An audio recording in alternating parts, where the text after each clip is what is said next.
1, 2,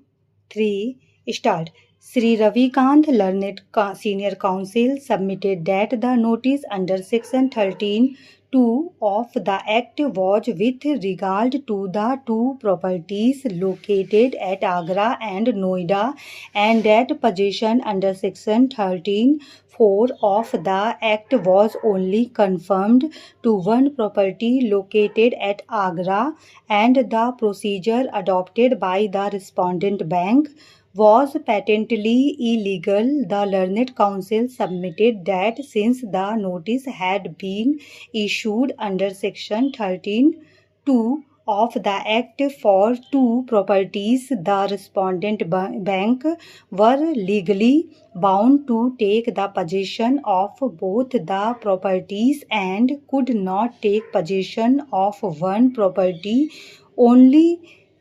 and therefore the entire exercise made under section 13(4) of the Act was patently illegal. The learned counsel submitted that assuming without admitting that the respondent bank could proceed against one property under section 13(4) of the Act, the procedure prescribed under Rule 8(2) of the rules was not followed,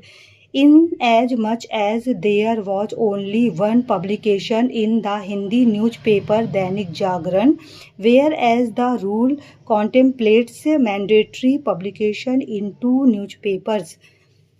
In the end, the learned counsel for the petitioners submitted that one-time settlement had been offered by the bank, which the petitioners had accepted in part and were still willing to adhere to it, provided the onerous condition imposed by the bank for the withdrawal of the suit and the complaint filed before the MRTP were withdrawn. The learned counsel also submitted that in view of the fact that certain recoveries were made against the petitioners and the matter was pending consideration, the present proceedings ought to have been stayed and the Debts Recovery Tribunal should not have proceeded with till the disposal of the suit. The learned counsel for the respondent bank submitted that new grounds are being raised before this court which were neither urged nor argued before the Debts Recovery Tribunal, and that this court should refrain itself from going into these questions since the entire matter is still pending consideration in the application of the petitioners filed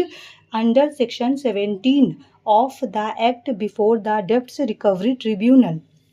Sri Sasinandan, learned counsel for the auction purchaser, submitted that pursuant to the sale notice, the auction was held in which respondent number 5 was found to be the highest bidder, and his bid has been accepted and a sale deed has been executed and the possession has been delivered. The learned counsel submitted that the process of auction has not been challenged in this writ petition and that against an interlocutory order the present writ petition has been filed. Having heard the learned counsel for the parties, this court finds that there is no error in the issuance of notice under section 13(2) of the Act. It is open to a secured creditor to move against any secured assets,